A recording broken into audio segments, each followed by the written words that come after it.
a igreja com a paz gloriosa do Senhor Jesus Cristo, amém? Amém. Glória a Deus. Eu salvo a igreja com a paz do Senhor Jesus Cristo, amém? Amém. Quantos estão felizes aqui nessa noite? Amém. Está na presença do Pai, do Filho e do Espírito Santo. Glória a Deus. Eu quero que você olhe para o seu irmão e diga assim: meu irmão. Fale para ele assim: meu irmão, Jesus quer falar ao seu coração nessa noite. Abra os seus ouvidos para ouvir o que o Espírito diz às igrejas. Abra a Bíblia no livro de Marcos. Livro de Marcos, capítulo 1, capítulo 2, versículo 1. Livro do apóstolo Marcos, capítulo 2, verso 1.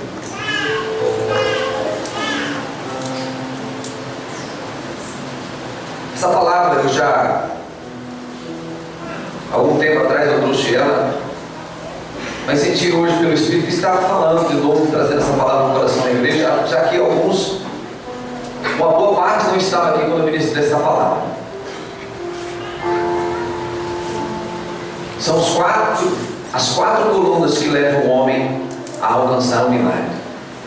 Fala para o seu irmão: meu irmão, com fé, meu irmão, na vida do homem existem 4 pilares ou 4 colunas que levam o homem a alcançar o seu milagre.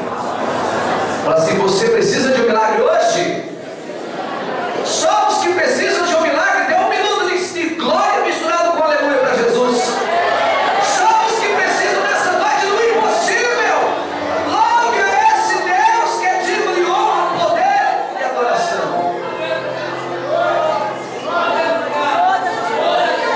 E falar das 4 colunas de um milagre, é impossível não falar dos 4 missionários de Cafarnaum.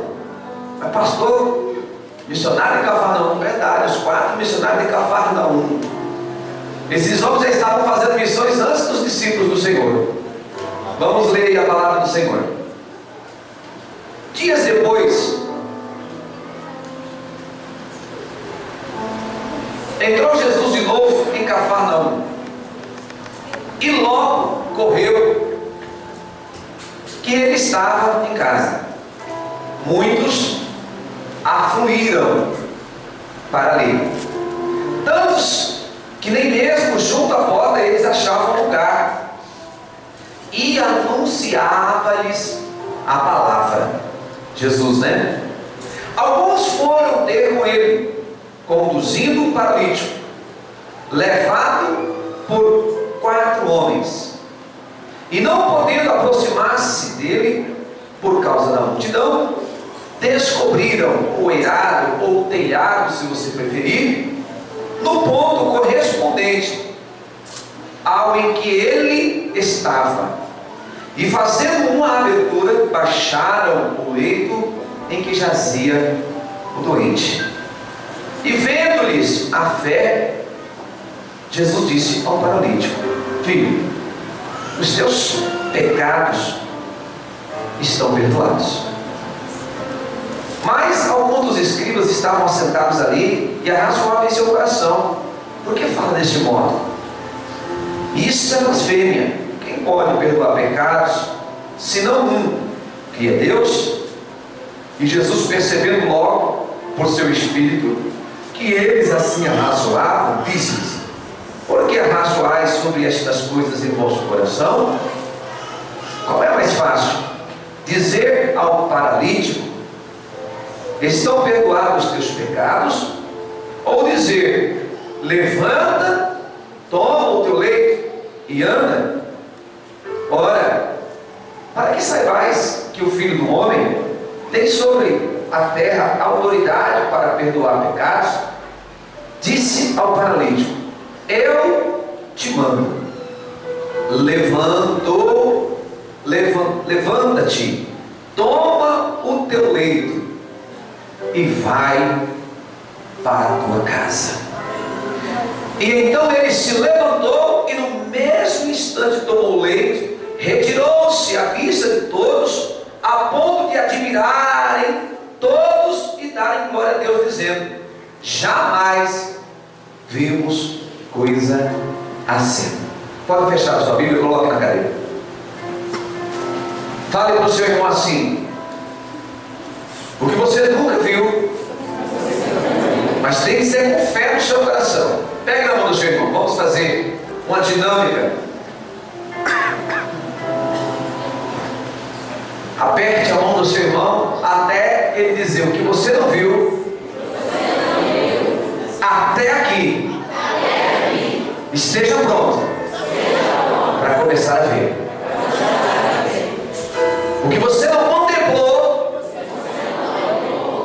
esteja pronto, porque Deus vai levar você a contemplar.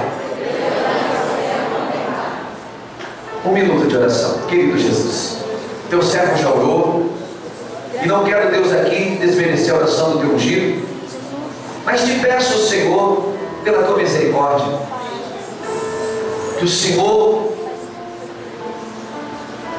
tome agora tudo que sou nas tuas mãos e revele a tua rima para nós nesta noite.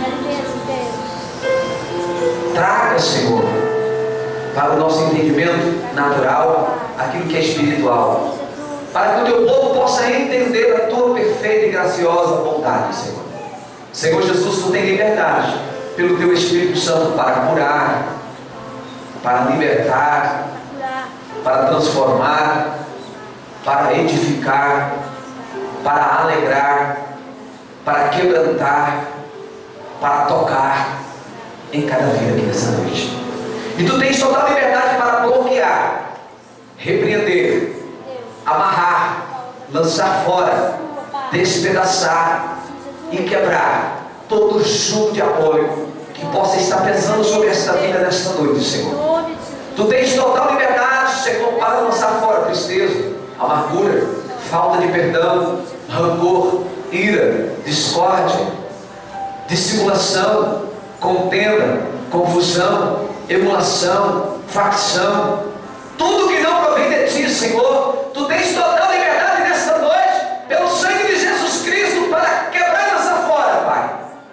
Ministra, Espírito Santo de Deus, as nossas vidas nesta noite, porque nós te ansiamos. Diga comigo bem alto: Espírito Santo, eu preciso de ti, eu te anseio, eu te necessito, quero ser tocado. Amém? Pode sentar.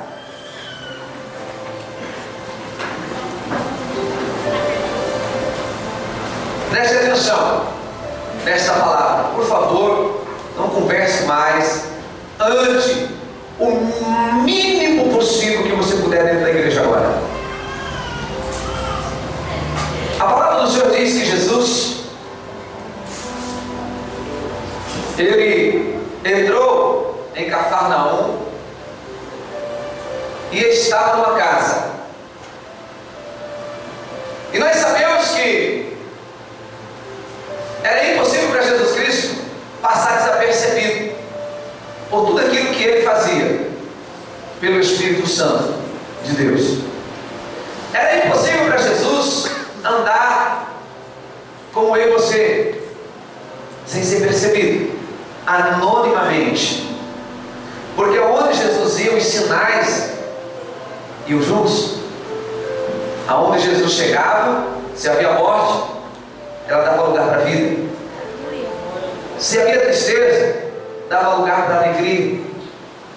Se havia confusão, dava lugar para a paz. Enfim, os sinais iam ocorrendo à medida que Jesus ia passando nos lugares. E nessa noite eu tenho certeza, pela fé, com a minha fé e com a tua fé, que não vai ser diferente desse lugar que estamos. Você pode dizer um amém? Amém. Hoje vocês estão liberados para dizer amém. Amém.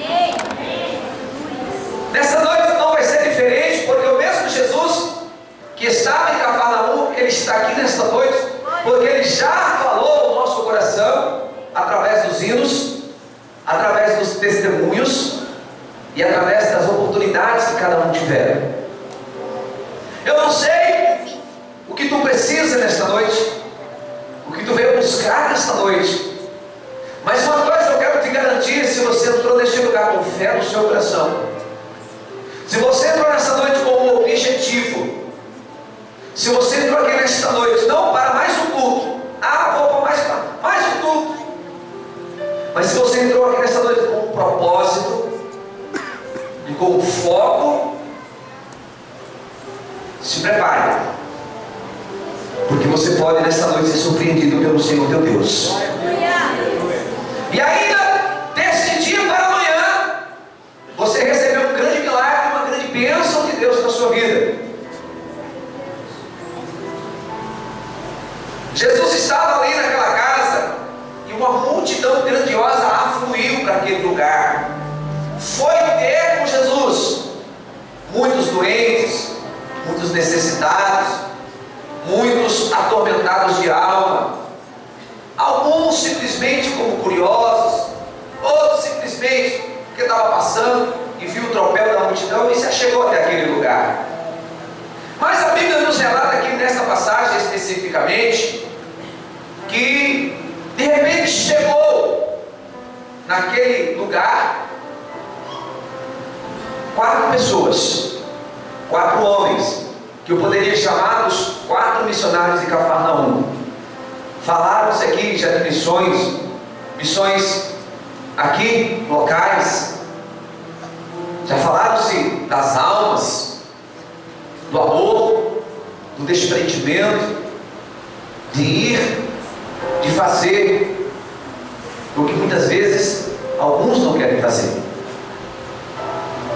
Mas nessa noite eu não quero aqui apenas falar da questão missionária, que é muito importante para a igreja, mas a forma como as coisas sobrenaturais se manifestam, para que nessa noite você, em cima desses 4 pilares, que não adianta andar só em cima de um, você tem que andar em cima dos 4. Andando em cima desses 4 pilares, você, pela fé, receberá o milagre que você precisa. 4 homens. E para cada homem desse eu vou chamar nessa noite de um pilar.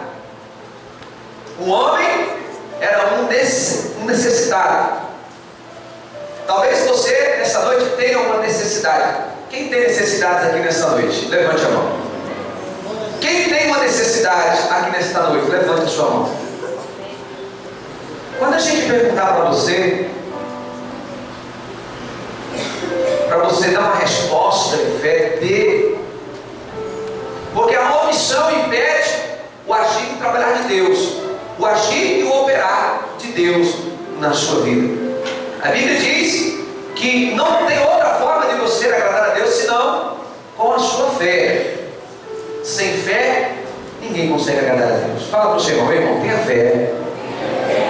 Fala assim, tenha fé, porque Deus teve fé em você. O primeiro pilar desta noite eu chamo de posição. Posição. As pessoas querem milagre, querem a bênção na sua vida, mas elas não querem tomar uma posição de fé. Quer ver um exemplo? Um homem da mão mirrada, aquele homem da mão mirrada que Jesus curou, ele estava dentro da sinagoga, e me chamou a atenção isso. O senhor sabe por que ele recebeu o milagre? Porque ele estava na casa de Deus. A pessoa que escolhe, ao invés de estar aqui hoje, primeiro culto da semana, primeiro dia da semana, está aqui na casa do Senhor, para simplesmente não vir à igreja por preguiça, ou por cansaço, porque cansado todo mundo fica. Tem vários irmãos aqui que estão orando já faz 2 dias aqui na igreja, e estão aqui na igreja neste momento. Quando a pessoa ela escolhe o comodismo, Ela escolhe ter uma vida cristã cômoda, que não quer desprender, que não faz com que ela se desprenda do conforto. Dificilmente essa pessoa vai ver algo na vida dela. Dificilmente ela vai ser levantada por Deus. Só um milagre. Dificilmente ela vai conseguir contemplar aquilo que Deus gostaria de dar para ela. Nós vimos aqui o testemunho da irmã Janda. Eu lembro muito bem como a irmã Janda chegou aqui na igreja. A irmã Janda, o irmão Renato. A irmã Janda era uma bênção. Me deu um trabalho abençoado, né, irmã? Trabalho abençoado, porque eu trabalho na obra de Deus, cuidar de ovelha, é um trabalho abençoado. Não poderia falar o contrário, mesmo que seja trabalho.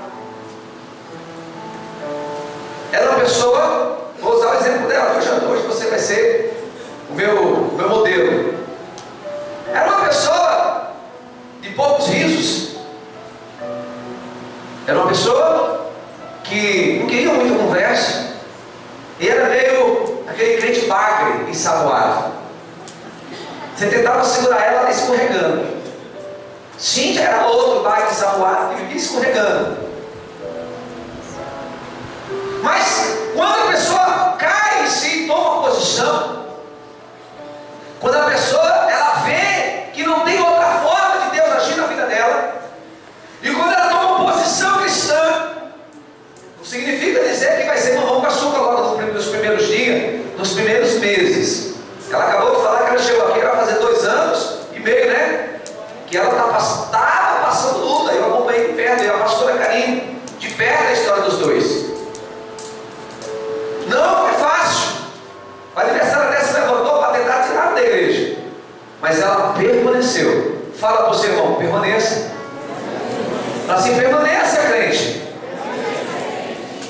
Porque quem não permanece não pode obter a bênção de Deus. Então, o posicionamento é algo inevitável na vida do crente. Quer ver um exemplo? A Bíblia diz que com o coração se crê, não é? Sim ou não? Aí basta só crer e pronto, está salvo. Com o coração se crê, mas com a boca se confessa para ser salvo. Não adianta você ser um simpatizante da causa cristã, achar bonito. Eu acho tão bonito os hinos, a palavra. Não, não, mas eu não tenho nada contra a igreja evangélica. Não, não tenho nada contra os pastores. Não, eu acho até bonito os crentes. Não, eu também creio na palavra. Olha, eu creio nos hinos que vocês cantam, eu acho bonito. Mas eu quero dizer para você que isso só não te salva. Se você não estiver disposto a tomar uma posição na sua vida, você vai ser sempre aquele crente tabela de mesa de bilhar. Que paralelo é esse, pastor François? Está sempre pelas laterais, levando bolada. Deus não quer você pelas laterais. Deus quer você no meio, meu irmão. Deus quer você no meio para te dar vitória, para te fazer feliz, para te dar bênção, para te fortalecer, para te amadurecer, e para que principalmente, se você bater com as dores ainda nessa noite, se encontrar com o papai. Você dormir e não acordar nos braços do Senhor. Tem que tomar uma posição. Milagre só acontece se tomar posição. Olha para mim. O maior milagre que pode acontecer na vida de uma pessoa, Jesus falou aqui nessa palavra, não é você receber um carro 0 km, uma casa boa, uma grande herança, trabalhar numa grande empresa, abrir um grande negócio.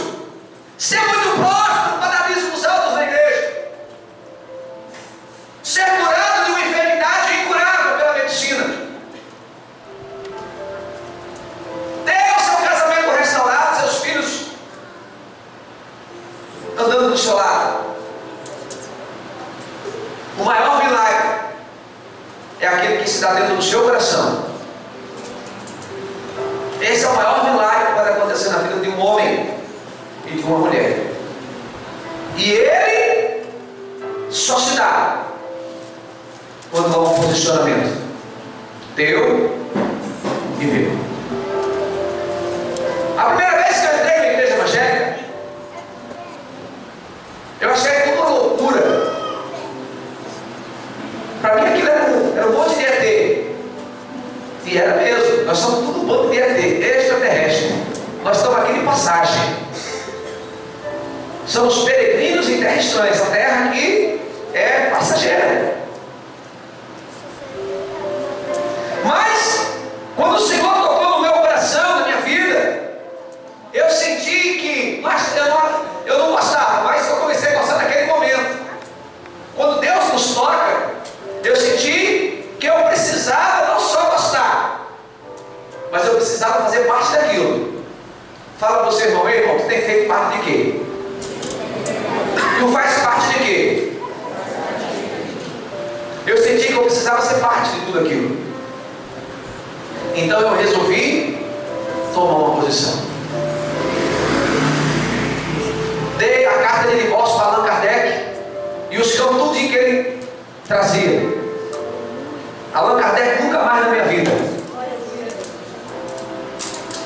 Me divorciei de Allan Kardec.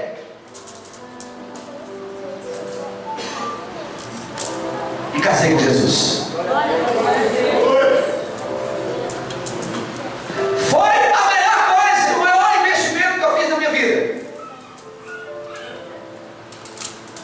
Para quem não sabe, Allan Kardec é da doutrina espírita. Se tiver algum espírita aqui, eu não vou lhe pedir perdão, porque eu estou lhe pregando uma verdade.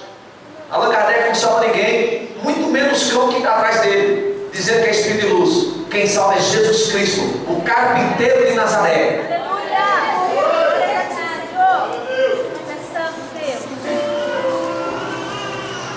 Entreguei minha vida para Jesus. Ou seja, fui lá, puxei o terninho do pastor. O pastor dizia: aleluia, querido. Eu falei: ô pastor, que foi, querida? Eu falei assim: eu quero entregar minha vida para esse Jesus. Ele pode mudar minha vida? Eu, quando eu estava lá, irmão, não me pergunte como foi que eu cheguei lá. Eu só sei que quando eu estava na frente do pastor puxando o terno dele. E agora não tem como voltar mais. E eu entreguei minha vida para Jesus ali. E naquele mesmo dia, eu fui batizado com o Espírito Santo de Deus.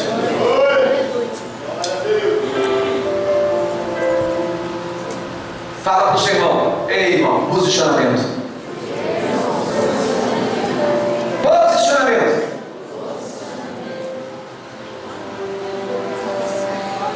A posição vai tirar você do conforto. A posição, um posicionamento nas coisas de Deus, vai mexer com a sua estrutura natural. Aí os primeiros que vão se levantar é a tua família. Você só quer saber de igreja agora? Seu negócio agora é só igreja, você não tem outra coisa para fazer? Irmão, aí você tem que ter amor por essa vida, porque ela não sabe o que você está recebendo aqui. Ela não sabe como é bom estar na casa de Deus, na presença do Pai, recebendo a palavra de vida. Aí tu não vai brigar com essa pessoa, tu vai orar para ela também entrar no mesmo caminho. Você está virando fanático, não é? Mas não é melhor ser fanático por Deus do que ser fanático por maconha, cocaína, prostituição, adultério, mentira? Não é?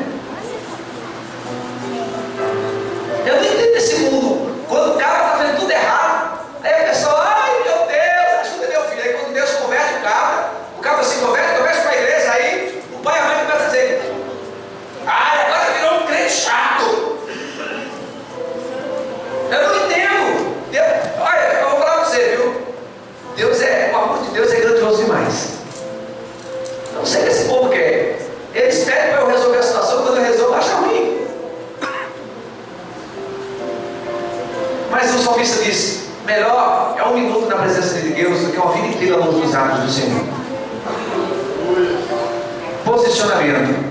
Olha para mim. Deus quer um posicionamento seu. Não pode ser crente meia boca. Fala para o seu irmão: ei, irmão, não seja meia boca não. É uma linguagem um pouco chula, mas é uma linguagem diretiva.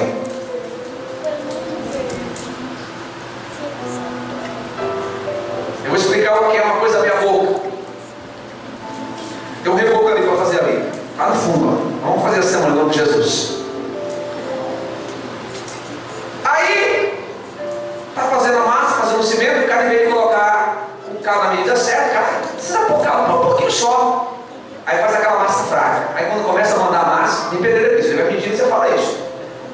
Começa a mandar a massa até fica, mas não aguenta muito tempo, né? Porque resseca, né? Não dá liga. Aí começa a cair o reboco. Está assim de crente cai no reboco dentro das igrejas. Crente meia boca. O reboco espiritual, o carro da santidade de Deus, misericórdia, foi uma picadinha só. Tá bom, tá bom, tá bom. Fala para o seu irmão: posicionamento. Mais forte, pilar, guarda, vai. Posicionamento.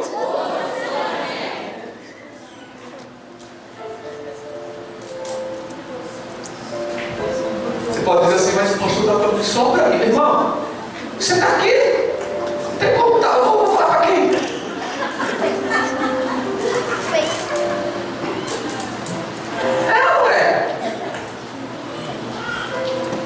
Tem tanto problema com esse negócio. Ai, pastor, não falando isso não para mim. Você está aqui, você está ouvindo? Não tem como falar. Quem precisa de milagre? Quem precisa de milagre? Então toma uma posição. Deus só vai agir sobre a sua posição primeiro. Começou a fazer as coisas certas. Mentira, não mente mais, roubava, não rouba mais, prostitui mais. Andava Deus estranhos, não anda mais, agora dentro de Deus vivo. Recebia as psicografias de Allan Kardec. Os espíritas, quando vê esse vídeo, se algum dia o espírito pegar e dizer: eu não quero fé, esse pastor aí não serve para mim não. Mas começou numa posição. É o começo. Quando você toma a posição de Jesus, eu recebo tudo no meu coração, na minha vida, no meu ser. Eu vou deixar de ser trapaceiro, Jacózão, e agora você é Israel. Tem igreja de Jacó aqui ainda? Tem? Fala assim: Jacó ficou lá atrás, diga. Fala assim: eu já passei o vale de Jacó, que fala. Fala assim: eu vou de encontro ao meu destino agora. Lembra Jacó? Jacó foi lá, né? Não, agora eu vou acertar as últimas pontas. Só falta acertar com o meu irmão Esaú. Se eu tiver que morrer, morrerei. Mas eu vou restituir o que eu causei ao meu irmão. Posicionamento. Qual é a primeira posição? Posicionamento. Qual é o primeiro pilar? Posicionamento. Acho que só esse mundo aqui vieram para a igreja hoje. Qual é o primeiro pilar? Posicionamento. Vocês não estão começando a chegar. Qual é o primeiro pilar? Posicionamento. Chegar agora. Glória a Deus. A segunda, o segundo pilar do milagre. Deus está vendo que você está se esforçando, né? Você está se esforçando. Mas somente o esforço humano, já é provado que a força humana ela tem um limite. O cidadão ele tem que ter algo mais, tem que ir mais longe. A própria psicanálise ensina isso. As pessoas que obtêm o sucesso, as pessoas que vão mais longe, elas têm algo muito mais do que simplesmente um posicionamento. Porque às vezes a disposição, mas às vezes naquele momento ela está só emocionalmente envolvida com aquela posição. E Deus não pode agir numa posição emocionada.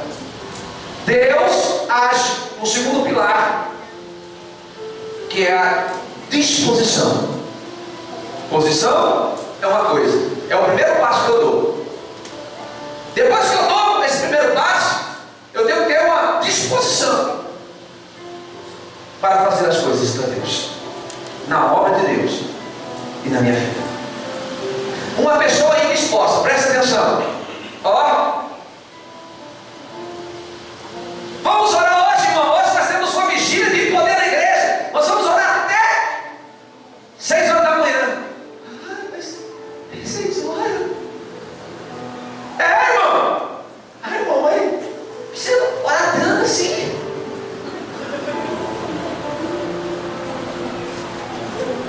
A Bíblia não diz que deve muito falar que o homem será ouvido.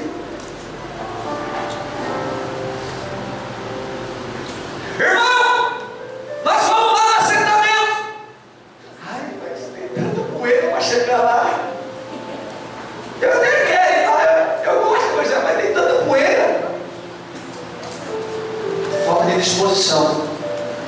Ele tomou um posicionamento em relação a Deus, mas quando ele tem que mostrar disposição para as coisas de Deus, e até na vida dele mesmo, porque se ele for orar, ele tiver uma vida de oração, o maior beneficiário disso tudo vai ser ele mesmo, porque ele vai gozar de intimidade com Deus, vai ter intimidade com o Espírito Santo, vai ser uma pessoa espiritualizada, uma pessoa que se aplica na leitura da palavra. Ó, o crente sem disposição. Ah, eu vou ler todo dia 3 capítulos da Bíblia em um ano. Eu vou ler a Bíblia, isso é aprovado, vocês sabem disso, né? 3 capítulos por ano, por dia, e 5 capítulos no domingo, em um ano você lê a Bíblia completa.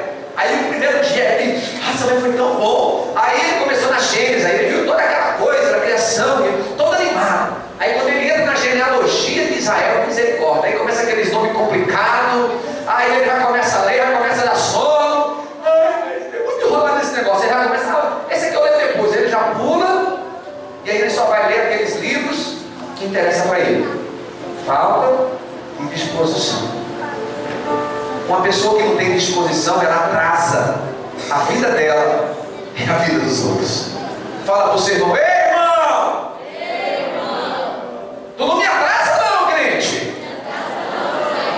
Porque eu tenho pressa. Disposição. Já imaginou? Está lá os 4 amigos, né? Para ver Jesus. Aí de repente eles viram lá o aleijado lá, caindo no leito. Aí um toma uma posição: ei, olha, vamos ajudar ele. Aí o cara se diz assim: vamos lá. Aí ele até pega na maca. Aí quando ele olha, tá voltando de gente que tem lá, é muita gente, tá? Não, olha, meu amigo, a gente gosta de você demais. Eu sei que Deus vai fazer um milagre na sua vida, mas você entende, né? Falta de disposição. Uma pessoa que não tem disposição, ela desanima e desanima os outros.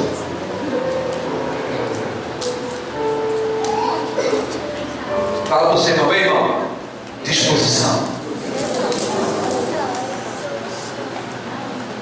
Vocês perceberam que está ligado à palavra posição? É uma junção de palavras. Disposição. Está ligado? A pessoa disposta é aquela que abre mão, entendeu, de alguma coisa para ir além. Ela não quer descansar, ela quer ir além. Ela não anda só a milha, ela anda 2. A pessoa disposta, ela é um crente acima da média. Fala para o teu irmão: ei, irmão, qual é a tua média? A segunda coisa, o segundo pilar que vai levar você ao milagre, aonde você está, para onde Deus quer te levar, é esperança.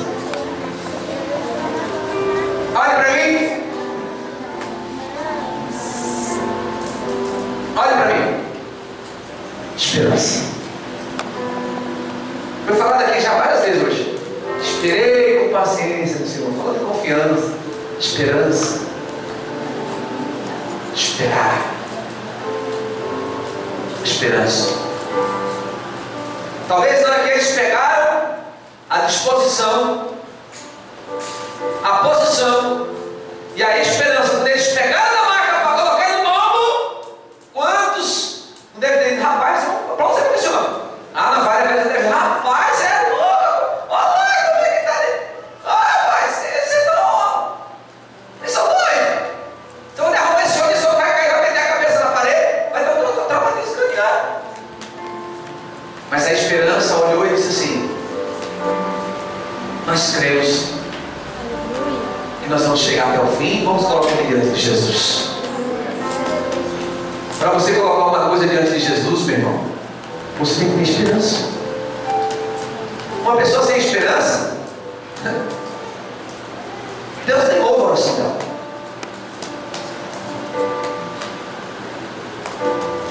Ó, quer ver uma pessoa sem esperança? A paz do Senhor, irmãos! Estamos iniciando o culto desse domingo. Glória a Deus! Quantos estão aqui para adorar o Senhor? Aí a pessoa sem esperança. Glória a Deus, Jesus, aleluia! A pessoa sem esperança. Glória a Deus. Aleluia. Amém, irmão?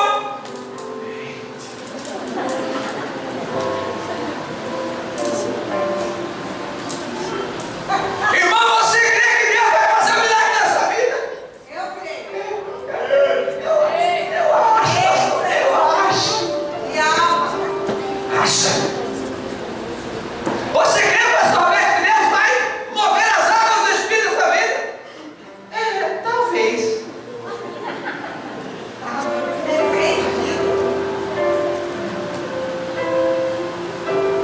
Está na igreja, tem posição, até tem disposição, e essas duas coisas estão ligadas à força humana, mas a esperança já parte para uma dimensão mais profunda, espiritual. Esperança, porque o homem não precisa ter Jesus para ter disposição, o homem não precisa ter Jesus para ter uma posição, ele pode ter posicionamento em outras coisas, até na igreja. Mas esperança já é uma coisa que vai além.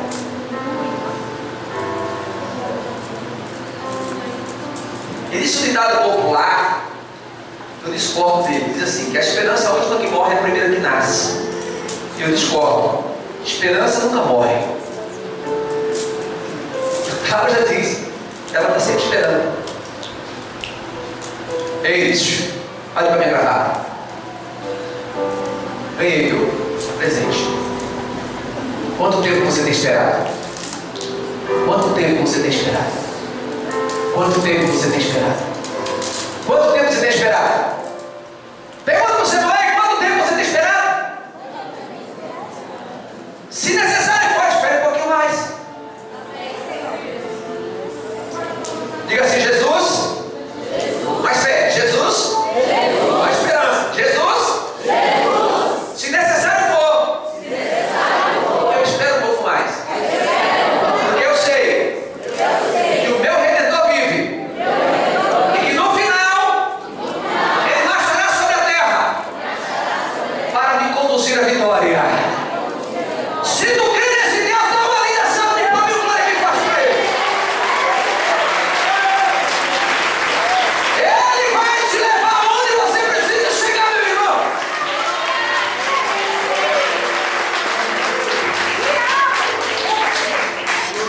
Esperança.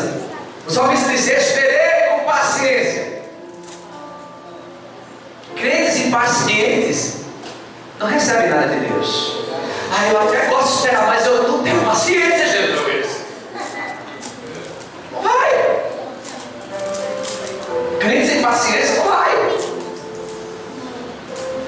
Crentes sem paciência. Mário está aqui, ó. Mário tem uma calma. Esse homem tem uma calma de choro. Está tirando o parafuso. Aí aquele crente sem paciência. Ai, irmão, misericórdia, daqui, irmão.